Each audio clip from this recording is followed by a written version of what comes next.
ಇಂದು ನಾವು ಕೇಶಿರಾಜನ ಪರಿಚಯವನ್ನ ಮಾಡಿಕೊಳ್ಳೋಣ. ಈ ಕನ್ನಡದ ವ್ಯಾಕರಣಕಾರರಲ್ಲಿ ಅತ್ಯಂತ ಪ್ರಮುಖ ವ್ಯಕ್ತಿ ಅಂದರೆ ಅದು ಕೇಶಿರಾಜ ಅಂತ ಹೇಳ್ಬೋದು. ಅಂತಹ ಮಹಾನ್ ವ್ಯಕ್ತಿಯ ಪರಿಚಯವನ್ನ ಇಂದು ನಾವು ಮಾಡಿಕೊಳ್ಳೋಣ.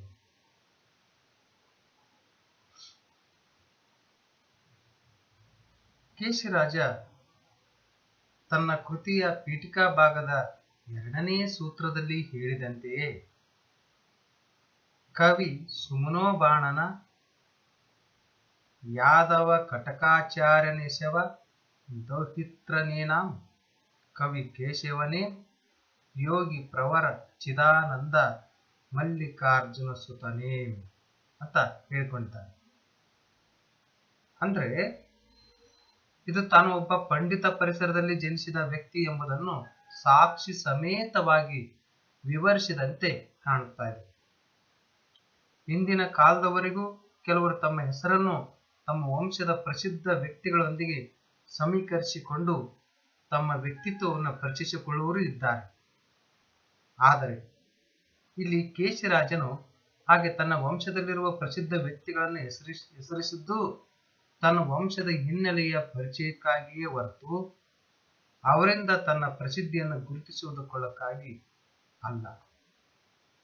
ಆದ್ದರಿಂದ ಚೋಳ ಕುಲೈಕ ರಕ್ಷಕ ಅಥವಾ ಚೋಳ ಕುಲದುದ್ಧಾರಣ ಎನಿಸಿದಂತಹ ಹೊಯ್ಸಳ ಅರಸ ಇಮ್ಮಡಿ ನರಸಿಂಹನನ್ನು ಆಶ್ರಯಿಸಿ ಬೆಳೆದ ತನ್ನ ತಾಯಿಯ ತಂದೆ ಅಂದರೆ ಅಜ್ಜನಾದ ಮತ್ತು ಸೇನಾಪತಿಯೂ ಎನಿಸಿದ ಸುಮನೋಬಾಣ ಅಥವಾ ಪುಷ್ಪಬಾಣ ಎಂಬ ಹೆಸರಿನ ಪಂಡಿತನ ಜಾಮಾತೃ ಅಥವಾ ಮೊಮ್ಮಗನು ಮಗಳ ಮಗ ಸುಮನೋಬಾಣನ ಮಗಳ ಮಗ ಆದಂತಹ ಹಾಗೂ ವೀರಶೈವ ಧರ್ಮದ ಯೋಗಿ ಪ್ರವರ ಮತ್ತು ಚಿದಾನಂದ ಅವಧೂತ ಎಂಬ ಬಿರುದಿಗೆ ಭಾಜನನಾದಂತಹ ಮಲ್ಲಿಕಾರ್ಜುನನ ಸುಪುತ್ರ ಎಂದು ಅತ್ಯಂತ ಅಭಿಮಾನದಿಂದ ಹೇಳಿಕೊಂಡು ಹೆಮ್ಮೆ ಪಟ್ಟಿದ್ದಾನೆ. ಏಕೆಂದರೆ ಮೂಲ ಜೈನ ಧರ್ಮದ ಸುಮನೋಬಾಣನು ಜೈನ ಪುರಾಣದ ಕರ್ತೃವಾಗಿದ್ದಾನೆ ಮತ್ತು ತನ್ನ ತಂದೆ ಮಲ್ಲಿಕಾರ್ಜುನನು ಸೂಕ್ತಿ ಸುಧಾರಣವ ಎಂಬ ಸುಭಾಷಿತಗಳ ಸಂಗ್ರಹ ಕೃತಿಯನ್ನು ಕನ್ನಡಕ್ಕೆ ನೀಡಿದ್ದಾನೆ. ಹೀಗಾಗಿ ಇವನ ಕಾಲವನ್ನ ನಾವು ಕ್ರಿಸ್ತಶಕ 1260 ಅಂತ ನಾವು ತಿಳಿದುಕೊಳ್ಳಬಹುದಾಗಿದೆ.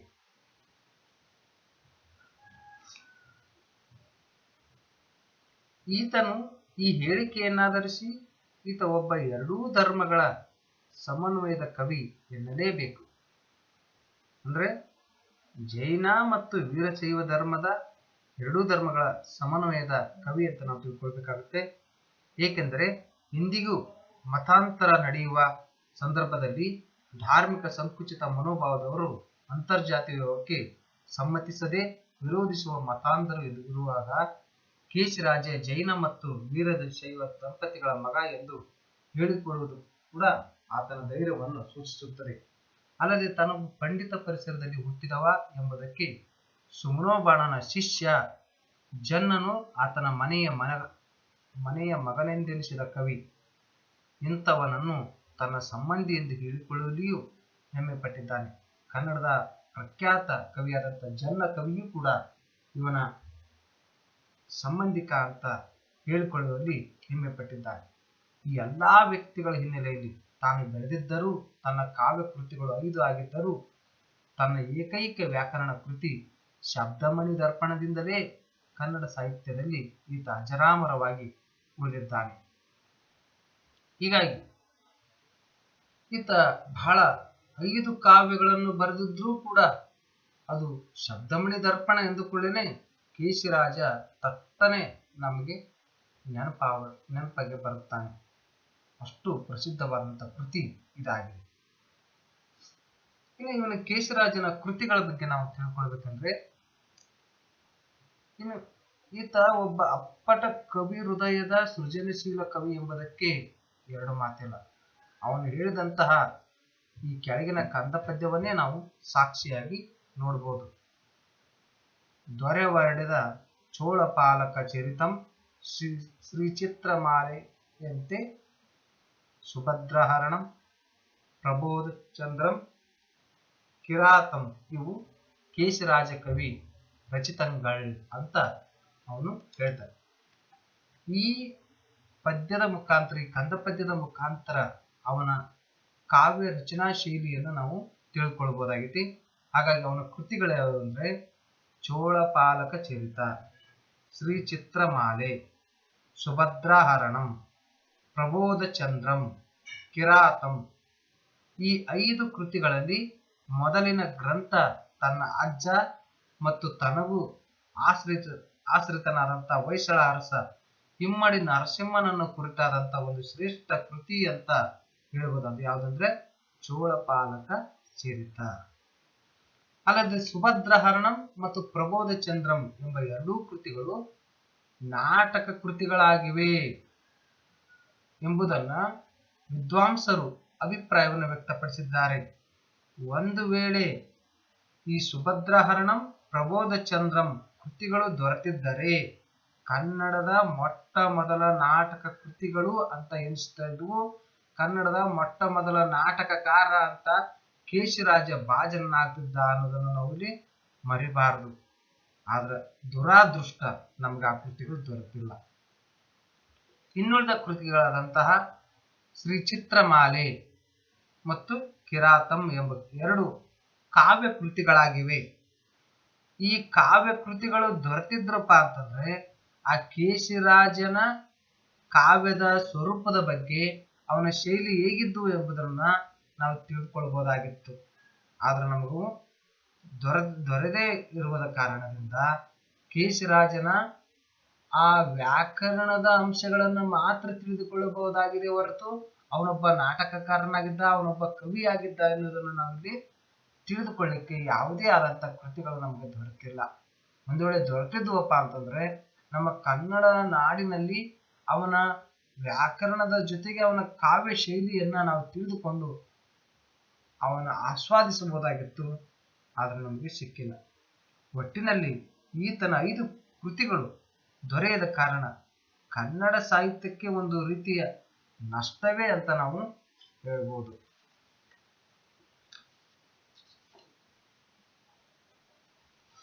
ಇನ್ನು ಶಬ್ದಮಣಿ ದರ್ಪಣ ಕೃತಿಯ ಪರಿಚಯವನ್ನು ನಾವು ನೋಡಿದಾಗ ಕವಿ ಕೇಶಿರಾಜನ ಹಲವು ಪಂಡಿತರು ಕನ್ನಡ ಭಾಷೆಯಲ್ಲಿ ಪರಿಪೂರ್ಣವಾದಂತಹ ಒಂದು ವ್ಯಾಕರಣ ಶಾಸ್ತ್ರದ ಲಕ್ಷಣಗಳನ್ನ ತಿಳಿಸುವ ಶಬ್ದಮಣಿ ದರ್ಪಣ ಎಂಬ ಹೆಸರನ್ನು ಸೂಚಿಸಿ ತನಗೆ ಕೃತಿ ರಚಿಸುವ ಮಹಾ ಜವಾಬ್ದಾರಿಯನ್ನು ಹೊರಿಸಿದಾಗ ಆತ್ಮವಿಶ್ವಾಸದಿಂದ ಅಂತ ಒಂದು ಕೃತಿ ಎಲ್ಲರ ಮನಸ್ಸಿಗೆ ಹಿಡಿಸುವಂತೆ ಬರೆಯುತ್ತೇನೆಂದು ವಿನಮ್ರವಾಗಿ ಒಪ್ಪಿಕೊಂಡರೂ ಕೂಡ ಇಂಥ ಕೃತಿ ರಚನೆ ತನ್ನಿಂದ ಸಾಧ್ಯವೇ ಎಂಬ ಅಳುಕು ಆತನಿಗೆ ಇದ್ದೇ ಇತ್ತು. ಆದ್ದರಿಂದ ತಾನು ಬರೆದುಕೊಡುವ ಈ ಕೃತಿಯಲ್ಲಿ ಏನಾದರೂ ದೋಷಗಳಿದ್ದರೆ ಪಂಡಿತರಾದವರು ಅವನ್ನು ವಿಶಾಲ ಮನಸ್ಸಿನಿಂದ ತಿದ್ದಿ ಸರಿಪಡಿಸಿಕೊಂಡು ಓದಿ ತನ್ನ ಕೃತಿಯನ್ನು ಅಂಗೀಕರಿಸಬೇಕು ಎಂದು ಹೇಳಿಕೊಂಡಿದ್ದಾನೆ. ಒಂದು ವೇಳೆ ದೋಷರಹಿತವಾಗಿ ಇದ್ದರೆ ಅದನ್ನು ಮೆಚ್ಚಿ ಸ್ವೀಕರಿಸಬೇಕು ಎಂದು ವಿನಂತಿಯಿಂದ ಕೋರಿಕೊಂಡಿದ್ದಾನೆ. ಆದರೆ ಕೃತಿ ಬರೆದು ಮುಗಿಸಿದಾಗ ಆತನ ಆತ್ಮವಿಶ್ವಾಸ ಇನ್ನಷ್ಟು ಹೆಚ್ಚಾಗಿ ತನ್ನ ಪ್ರತಿಭೆಗೆ ತಾನೇ ಹೆಮ್ಮೆ ಪಡುತ್ತಾ ಆನೆ ನಡೆದದೇ ಮಾರ್ಗಂ ಎಂಬಂತೆ ವ್ಯಾಕರಣ ಶಾಸ್ತ್ರದಲ್ಲಿ ತನ್ನ ಈ ಕೃತಿಗೆ ಸರಿಸಾಟಿಯಾಗಿ ನಿಲ್ಲಬಲ್ಲಂತಹ ಕೃತಿಗಳು ಇರಲು ಸಾಧ್ಯವೇ ಎಂದು ಅತಿ ಅಭಿಮಾನದಿಂದ ಹೇಳಿಕೊಳ್ಳುತ್ತಾನೆ. ಇದು ಮಾನವ ಸಹಜ ಸ್ವಭಾವ. ಏಕೆಂದರೆ ಯಾವುದೇ ಒಬ್ಬ ವ್ಯಕ್ತಿ ತನಗೆ ವಹಿಸಿದ ಬಹುದೊಡ್ಡ ಜವಾಬ್ದಾರಿಯನ್ನು ನಿರ್ವಹಿಸಬಲ್ಲನೆ ಎಂಬ ಆತಂಕ ಆರಂಭದಲ್ಲಿ ಇದ್ದೇ ಇರುತ್ತದೆ. ಆದರೆ ಅದನ್ನು ಶ್ರದ್ಧೆ ನಿಷ್ಠೆಯಿಂದ ಮಾಡಿ ಮುಗಿಸಿದ ಮೇಲೆ ಆತನ ಹೃದಯದಲ್ಲಿ ತನ್ನ ಪ್ರತಿಭೆಯ ಬಗ್ಗೆ ಖಚಿತತೆ ಮೂಡಿ ತನ್ನ ಎದೆ ವಿಸ್ತರಿಸಿದಂತೆ ಎನಿಸಿ ಹೆಮ್ಮೆಯ ಮಾತುಗಳನ್ನಾಡುತ್ತಾನೆ. ಇದು ಕೇಶಿರಾಜನಿಗೂ ಅನ್ವಯಿಸುವಂತ ಮಾತು. ಆನೆ ನಡೆದುದೇ ಮಾರ್ಗಂ ಎಂಬಂತೆ ವ್ಯಾಕರಣಶಾಸ್ತ್ರದಲ್ಲಿ ತನ್ನ ಈ ಕೃತಿಗೆ ಸರಿಸಾಟಿಯಾಗಿ ನಿಲ್ಲಬಲ್ಲಂಥ ಕೃತಿಗಳು ಇರಲು ಸಾಧ್ಯವೇ ಎಂದು ಅತಿ ಅಭಿಮಾನದಿಂದ ಹೇಳಿಕೊಳ್ಳುತ್ತಾನೆ. ಇದು ಮಾನವ ಸಹಜ ಸ್ವಭಾವ. ಏಕೆಂದರೆ ಯಾವುದೇ ಒಬ್ಬ ವ್ಯಕ್ತಿ ತನಗೆ ವಹಿಸಿದ ಬಹುದೊಡ್ಡ ಜವಾಬ್ದಾರಿಯನ್ನು ನಿರ್ವಹಿಸಬಲ್ಲನೆ ಎಂಬ ಆತಂಕ ಆರಂಭದಲ್ಲಿ ಇದ್ದೇ ಇರುತ್ತದೆ. ಆದರೆ ಅದನ್ನು ಶ್ರದ್ಧೆ ನಿಷ್ಠೆಯಿಂದ ಮಾಡಿ ಮುಗಿಸಿದ ಮೇಲೆ ಆತನ ಹೃದಯದಲ್ಲಿ ತನ್ನ ಪ್ರತಿಭೆಯ ಬಗ್ಗೆ ಖಚಿತತೆ ಮೂಡಿ ತನ್ನ ಎದೆ ಛಾತಿ ವಿಸ್ತರಿಸಿದಂತೆ ಅದು ಹೆಮ್ಮೆಯ ಮಾತುಗಳನ್ನಾಡುತ್ತಾನೆ. ಇದು ಕೀಶರಾಜನಿಗೂ ಅನ್ವಯಿಸುತ್ತದೆ. ಕೀಶರಾಜ ತನ್ನ ವ್ಯಾಕರಣಶಾಸ್ತ್ರದಲ್ಲಿ ಅನುಕ್ರಮವಾಗಿ ಯಾವ ಯಾವ ವಿಷಯ ಅಥವಾ ಅಧ್ಯಾಯಗಳು ಇರಬೇಕೆಂಬ ಚೌಕಟ್ಟನ್ನು ನಿರ್ಮಿಸಿಕೊಂಡಾದ ಮೇಲೆ ಅದಕ್ಕೆ ತಕ್ಕ ಸೂತ್ರಗಳನ್ನು ಹೆಣೆಯುವ ಕಂದ ಪದ್ಯದ ಛಂದಸ್ಸನ್ನು ತನ್ನ ಅಭಿವ್ಯಕ್ತಿಯ ಮಾಧ್ಯಮವಾಗಿ ಮಾಡಿಕೊಳ್ಳುವಾಗ ಅದರ ಪ್ರಾಸ ಮಾತ್ರೆಗಳ ಲೆಕ್ಕಾಚಾರ ಹೊಂದಿಸಿಕೊಳ್ಳುವ ಸಲುವಾಗಿ ಕಂದ ಪದ್ಯದ ಶಬ್ದಗಳು ಹಿಂದು ಮುಂದಾಗಿ ಇರುತ್ತವೆ.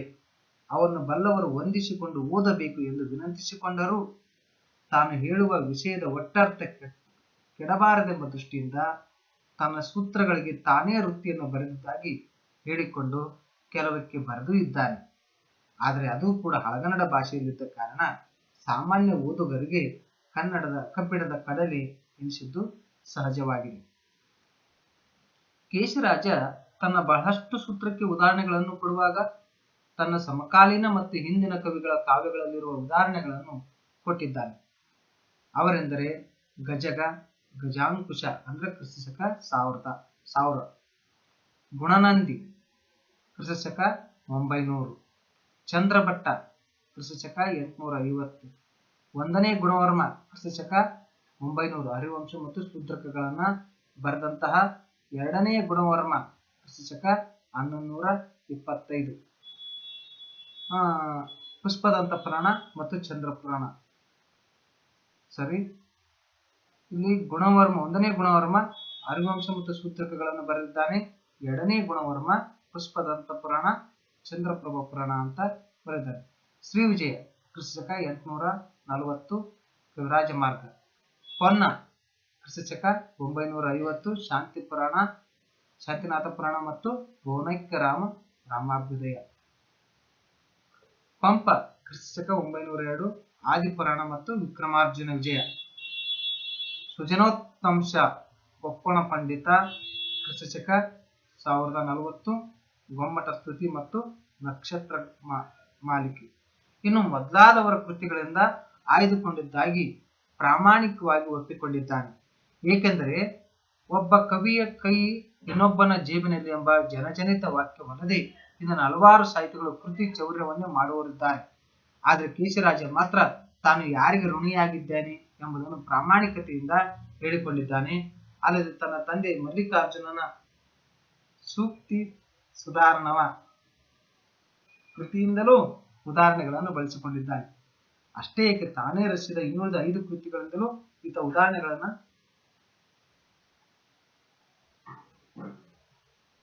ಬಳಸಿಕೊಂಡಿರುವ ಸಾಧ್ಯತೆ ಇದೆ. ಆ ಕೃತಿಗಳು ದೊರೆಯದ ಕಾರಣ ಅವುಗಳ ಮೂಲ ಯಾವುದು ಎಂಬುದು ಅಸ್ಪಷ್ಟವಾಗಿದೆ. ಇದರೊಂದಿಗೆ ತನಗಿಂತ ಹಿಂದಿನ ಕಾವ್ಯಾವಲೋಕನ ಕೃತಿಯ ಶಬ್ದಸ್ಮೃತಿ ಎಂಬ ನಾಗವರ್ಮನ ಮೊದಲ ಚಿಕ್ಕ ಅಧ್ಯಾಯದ ಬಹಳಷ್ಟು ಉದಾಹರಣೆಗಳನ್ನ ತನ್ನ ಕೃತಿಗೆ ಬಳಸಿಕೊಂಡಿದ್ದಾನೆ. ಇದು ಈತನ ಪ್ರಾಮಾಣಿಕತೆಯನ್ನ ಸೂಚಿಸುತ್ತದೆ. ಇದರಲ್ಲಿಯೇ ಒಂದು ಕಡೆ ಕಾವೇರಿಯ ಕಾಲನ ತಿಗುಳನೇಂ ಕಡೆಗೊಂಡನೋ ಬಡ್ಡಿಗೊಂಡನು. ಇಲ್ಲಿ ತಿಗುಳ ಅಂತಂದ್ರೆ ತಮಿಳಿನವ ಅಂತ ಎಂದರ್ಥ. ಕಾವೇರಿ ಕಾಲನ ತಿಗುಳನೇ ಕಡಗೊಂಡನೋ ಬಡ್ಡಿಗೊಂಡನು ಎಂದು ಪ್ರಶ್ನಿಸುವ ಮೂಲಕ ಕಾವೇರಿ ನದಿ ನೀರಿನ ಕದನ ಇಂದು ನಿನ್ನೆಯದಲ್ಲ ಎಂಬುದಕ್ಕೆ ಕೀಶರಾಜನ ಈ ಹೇಳಿಕೆ ಸಾಕ್ಷಿಯಾಗಿದೆ. ಒಟ್ಟರ್ಥವೆಂದರೆ ಕಾವೇರಿಯ ಕಾಲುವೆ ನೀರನ್ನು ಹೊಲಗಳಿಗೆ ಬಳಸುತ್ತಿದ್ದ ಕನ್ನಡಿಗರು ಪಾಪ ಪಕ್ಕದ ನಾಡಿನವರು ನೀರಿನ ಸಮೃದ್ಧಿಯ ಕಾಲದಲ್ಲಿ ಬಳಸಿಕೊಳ್ಳಲಿ ಎಂಬ ಮಾನವೀಯ ದೃಷ್ಟಿಯಿಂದ ನೀರನ್ನು ಕೊಟ್ಟರೆ ಮುಂದೆ ಅದನ್ನೇ ತಮ್ಮ ಹಕ್ಕು ಎಂಬಂತೆ ನೀರು ಕೊಡಿ ಎಂದು ಕೇಳುವುದು ದಾಷ್ಟ್ಯತನವಲ್ಲವೇ? ಆತನೇನು ನಮ್ಮಿಂದ ಕಡ ಅಂದ್ರೆ ಉಚಿತವಾಗಿ ತಕ್ಕೊಂಡಿದ್ದಾನೋ ಅಥವಾ ಸಾಲ ಕೊಟ್ಟು ಬಡ್ಡಿ ರೂಪದಲ್ಲಿ ಕೇಳುವಂತೆ ಕೇಳುತ್ತಿದ್ದಾನೋ ಎಂದು ಕೇಶಿರಾಜ ಅಸಮಾಧಾನದಿಂದ ಕೇಳಿದ್ದಾನೆ. ಹೀಗಾಗಿ ನೇಮಿಚಂದ್ರನ ಕಟ್ಟಿಯಮೇನೋ ಮಾಲೆಗಾರನ ಪಸಭಾಷಿಗಮಂ ಮುಡಿಯುವ ಭೋಗಿಗಳಿಲ್ಲದೆ ಬಾಡಿ ಹೋಗದೆ ಎಂಬ ವಾಕ್ಯದಂತೆ ಪ್ರತಿಯೊಬ್ಬ ಕವಿಯು ತನ್ನ ಕೃತಿಗೆ ಓದುಗರನ್ನು ನಿರೀಕ್ಷಿಸುತ್ತಾನೆ. ಅಂದ್ರೆ ಕಟ್ಟಿದ ಒಬ್ಬ ಮಾಲೆಗಾರ ಹೂಗಳನ್ನ ಕಟ್ಟಿದ ಮಾಲೆಯನ್ನ ಯಾರಾದ್ರೂ ಕೊಂಡುಕೊಳ್ಳಲಾರದೆ ಅಥವಾ ಅದನ್ನು ಸ್ತ್ರೀಯರು ಮುಡಿಯದೇ ಇದ್ರಪ್ಪ ಅಂದ್ರೆ ಆ ಹೂಗಳಿಗೆ ಯಾವ ರೀತಿ ಬೆಲೆ ಇಲ್ಲವೋ ಅದೇ ರೀತಿಯಾಗಿ ಯಾವುದೇ ಒಬ್ಬ ಕವಿಯು ಕೂಡ ತನ್ನ ಒಂದು ಕೃತಿಯನ್ನ ರಚನೆ ಮಾಡಿದಂತಂದ್ರೆ ಅದನ್ನ ಓದುಗರನ್ನು ನಿರೀಕ್ಷೆ ಮಾಡ್ತಾನೆ. ಅದೇ ರೀತಿ ಕೇಶಿರಾಜನು ಕೂಡ ತನ್ನ ಈ ವ್ಯಾಕರಣ ಕೃತಿಯನ್ನ ಓದುಗರು ಮೆಚ್ಚಿ ಸ್ವೀಕರಿಸುವುದಕ್ಕೆ ಈ ಕೃತಿಯಲ್ಲಿ ಏನೇನಿದೆ ಎಂಬುದನ್ನು ತಿಳಿಸುತ್ತಾನೆ.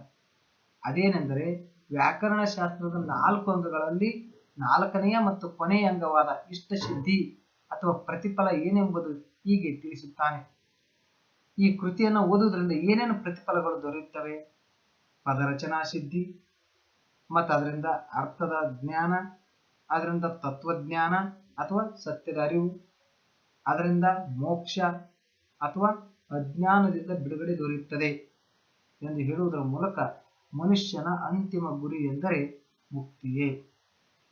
ಆದರೆ ಅದು ಅಧ್ಯಾತ್ಮದ ಅರ್ಥದಲ್ಲಿ ಅಲ್ಲ, ಲೌಕಿಕ ಅರ್ಥದಲ್ಲಿ ಅಜ್ಞಾನದಿಂದ ಬಿಡುಗಡೆ ಹೊಂದುವುದೇ ಆಗಿದೆ.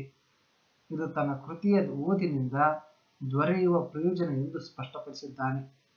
ಹಾಗೆ ನೋಡಿದರೆ ಈ ಹೇಳಿಕೆ ಮೂಲ ಸಂಸ್ಕೃತ ಭಾಷೆಯ ಶಬ್ದಾನುಶಾಸನ ರಚಿಸಿದ ಶಕಟಾಯನ ಎಂಬ ಪಂಡಿತನದು. ಇದನ್ನು ಕೇಶಿರಾಜನು ತನಗೂ ಅನ್ವಯಿಸಿಕೊಂಡಿದ್ದಾನೆ. ಹೀಗೆ ಈ ಕೃತಿಯ ಆರಂಭದಲ್ಲಿ ಕೇಶಿರಾಜನು ಶಾರದೆಯ ಸ್ತುತಿ ಮಾಡುತ್ತಾ ಎಲ್ಲಾ ಇಂದ್ರಿಯಗಳ ವಿಷಯವನ್ನು ಕೇವಲ ಕಿವಿಯ ಮೂಲಕವೇ ನಮ್ಮ ಅನುಭವಕ್ಕೆ ತರಬಲ್ಲ ಶಕ್ತಿ ಮಾತಿಗೆ ಉಂಟು. ಅಂತ ಮಾತಿನ ಒಡತಿ ಎನಿಸಿದ ಸರಸ್ವತಿಗೆ ಈ ನನ್ನ ಶಬ್ದಶಾಸ್ತ್ರದ ಆರಂಭದಲ್ಲಿ ನಮಿಸುವುದಾಗಿಯೂ ಮತ್ತು ಅಂಥ ಶಬ್ದದ ಮೂಲ ದ್ರವ್ಯವೆನಿಸಿದ ಅಕ್ಷರವು ಮಾನವನ ದೇಹದಲ್ಲಿ ಉಚ್ಚಾರಕ್ಕೆ ಎಷ್ಟು ಅವಶ್ಯವೋ ಅಷ್ಟು ಉಸಿರನ್ನು ಬಳಸಿಕೊಂಡು ಜೀವಾತ್ಮನ ಆಜ್ಞೆಯಂತೆ ನಾಭಿ ಅಥವಾ ಒಕ್ಕಳಿನ ಭಾಗದಿಂದ ಒತ್ತಲ್ಪಟ್ಟು ಬಾಯಿಂದ ಹೊರಡುವ ಕ್ರಿಯೆಯನ್ನು ಒಂದು ಕಹಳೆಯ ವಾದ್ಯಕ್ಕೆ ಹೋಲಿಸಿದ್ದಾನೆ. ಇದು ಇಂದಿನ ಶರೀರ ರಚನಾಶಾಸ್ತ್ರದ ವೈಜ್ಞಾನಿಕ ಹೋಲಿಕೆಯಾಗಿದೆ.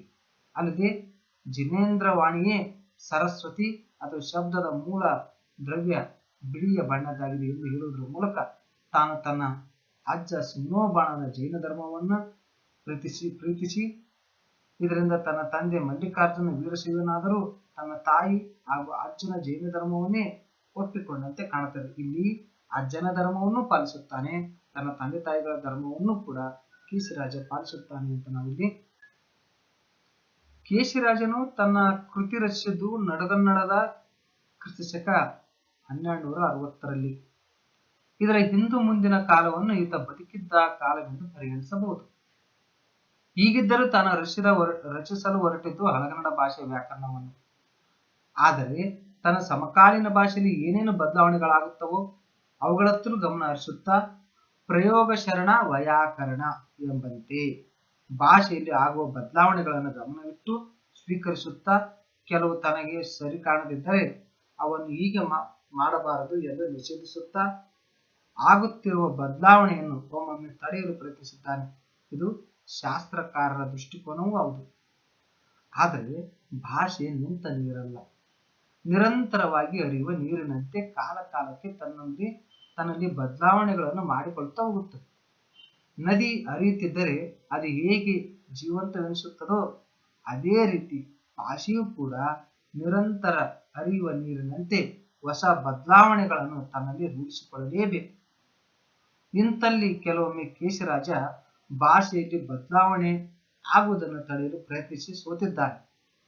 ಹೇಗೆಂದರೆ ಹಳಗನ್ನಡದ ಶಕಟ್ರೆಪ, ರಳ, ಹುಳ, ಕ್ಷಳ ಮೊದಲಾದವನ್ನು ಹಾಗೂ ಲಕಾರಾಂತ ಪದಗಳನ್ನು ಉಳಿಸಿಕೊಳ್ಳಲು ದೀರ್ಘ ಪಟ್ಟಿಯನ್ನು ಕೊಟ್ಟರೂ ಆತನ ನಂತರ ಅವು ಭಾಷೆಯಲ್ಲಿ ಬಳಕೆಯಾಗುವುದು ನಿಂತು ಹೋದದ್ದು ಭಾಷೆ ಇತಿಹಾಸ.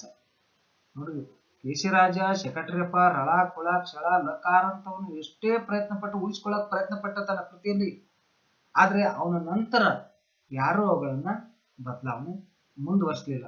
ಇದು ಭಾಷೆಯ ಏನಪ್ಪಾ ಅಂದ್ರೆ ನಿರಂತರ ಹರಿಯುವ ಗುಣಧರ್ಮವನ್ನು ನಾವಿಲ್ಲಿ ನೋಡ್ಬೋದು. ತನ್ನ ಕೃತಿ ಶಬ್ದಮಣಿ ದರ್ಪಣದ ಸುಮಾರು 8 ವೈಶಿಷ್ಟ್ಯಗಳನ್ನು ಹೇಳುವ ಕೊನೆಯ ಅಕ್ಷರ ವೃತ್ತದಲ್ಲಿ ಅವನು ಕೇಶಿರಾಜ ಹೇಳುವಂತ ಅಸಾಧಾರಣ ಲಕ್ಷಣಗಳನ್ನು ನಾವಿಲ್ಲಿ ಗಮನಿಸಬಹುದು. ಕೇಶಿರಾಜ ಹೇಳುವಂತ ಅಸಾಧಾರಣ ಲಕ್ಷಣಗಳಂತಂದ್ರ ಗಮಕ ಸಮಾಸ, ರಳಕುಳ ಕ್ಷಳ, ಶ್ರುತಿ ಸಹ್ಯ ಸಂಧಿ, ಸತಿ ಸಪ್ತಮಿ, ಸಮಸಂಸ್ಕೃತ, ವಮ ಹಪ ಭೇದ, ಅವ್ಯಯಲಿಂಗ, ಶಿಥಿಲ ದ್ವಿತ್ವ, ಯತಿ ಉಲ್ಲಂಘನೆ. ಇವು ಕೇಶಿರಾಜ ಹೇಳುವ ಅಸಾಧಾರಣ ಲಕ್ಷಣಗಳು. ಸಂಸ್ಕೃತ ಭಾಷೆಯಲ್ಲಿ ಇಲ್ಲದ ಕೇವಲ ಕನ್ನಡ ಭಾಷೆಯ ವ್ಯಾಕರಣದ ಅಸಾಧಾರಣ ಲಕ್ಷಣಗಳು ಅಂತ ಹೇಳಿ, ಕನ್ನಡ ಭಾಷೆ ಹೇಗೆ ಸಂಸ್ಕೃತ ಭಾಷೆ ವ್ಯಾಕರಣಕ್ಕಿಂತ ಭಿನ್ನತೆಯನ್ನು ಹೊಂದಿದೆ ಮತ್ತು ಅದರ ಅಸ್ಮಿತೆಯನ್ನು, ಕನ್ನಡದ ಅಸ್ಮಿತೆಯನ್ನು ಉಳಿಸಿಕೊಂಡಿದೆ ಎಂಬುದನ್ನು ಹೇಳಿದ್ದಾನೆ. ಇದು ಎಲ್ಲ ಪಂಡಿತರಿಗೂ ಒಪ್ಪುವಂತ ಸಾರ್ವಕಾಲಿಕ. ಶಬ್ದಮಣಿ ದರ್ಪಣದ ಒಟ್ಟು ಪ್ರಕರಣಗಳು 9. ಅವುಗಳೆಂದ್ರೆ ಸಂಜ್ಞಾ ಪ್ರಕರಣ, ಸಂಧಿ ಪ್ರಕರಣ, ನಾಮ ಪ್ರಕರಣ, ಸಮಾಸ ಪ್ರಕರಣ, ತದ್ದಿತ ಪ್ರಕರಣ, ಆಖ್ಯಾತ ಪ್ರಕರಣ, ಧಾತು ಪ್ರಕರಣ, ಅಪಭ್ರಂಶ ಪ್ರಕರಣ, ಅವ್ಯಯ ಪ್ರಕರಣ ಅಂತ ಇದಾವೆ. ಆದ್ರೆ ನಿಮ್ಮ ಅಭ್ಯಾಸಕ್ಕಾಗಿ ಮೊದಲಿನ 4 ಪ್ರಕರಣಗಳನ್ನು ಮಾತ್ರ ಇಲ್ಲಿ ನಿಮ್ಗ ನಿಗದಿಪಡಿಸಲಾಗಿದೆ. ಇಲ್ಲಿ ಈ ಶಬ್ದಮಣಿ ದರ್ಪಣವನ್ನು ಓದುವುದರಿಂದ ಏನೇನು ನಮಗೆ ಪ್ರಯೋಜನ ಆಗ್ತವ ಅನ್ನೋದನ್ನ ನಾವು ತಿಳ್ಕೊಳ್ಳೋಣ. ಕೇಶಿರಾಜನ ರಚಿಸಿದಂತ ಶಬ್ದಮಣಿ ದರ್ಪಣವು 13ನೇ ಶತಮಾನಕ್ಕೆ ಪೂರ್ವದಲ್ಲಿ ಹಳಗನ್ನಡ ಭಾಷಾ ಸ್ಥಿತಿಗಳು ಹೇಗಿದ್ದವು ಎಂಬುದನ್ನು ಸವಿಸ್ತಾರವಾಗಿ ವಿವೇಚನೆಯಿಂದ ವರ್ಣಿಸುತ್ತದೆ ಈ ಕೃತಿ. ಕೇಶಿರಾಜನು ಬರೆದ ಶಬ್ದಮಣಿ ದರ್ಪಣವನ್ನು ಜೆ ಗ್ಯಾರೆಟ್ ಎನ್ನುವರು ಕ್ರಿಸ್ತಶಕ 1868ರಲ್ಲಿ ಪ್ರಕಟಿಸಿದರು. ಕ್ರಿಸ್ತಶಕ 1872ರಲ್ಲಿ ರೆವರೆಂಡ್ ಎಫ್ ಕಿಟೆಲ್ ಅವರು ಈ ಗ್ರಂಥವನ್ನು ಪರಿಷ್ಕರಿಸಿ ಮುದ್ರಿಸಿದರು. ಕ್ರಿಸ್ತಶಕ 1951ರಲ್ಲಿ ಡಿ ಕೆ ಭೀಮಸೇನರಾಯರು ಹಾಗೂ 1958ರಲ್ಲಿ ಡಿ ಎಲ್ ನರಸಿಂಹಾಚಾರ್ಯ ಅವರು ಪರಿಷ್ಕೃತ ಕೃತಿಗಳನ್ನು ರಚಿಸಿದ್ದಾರೆ.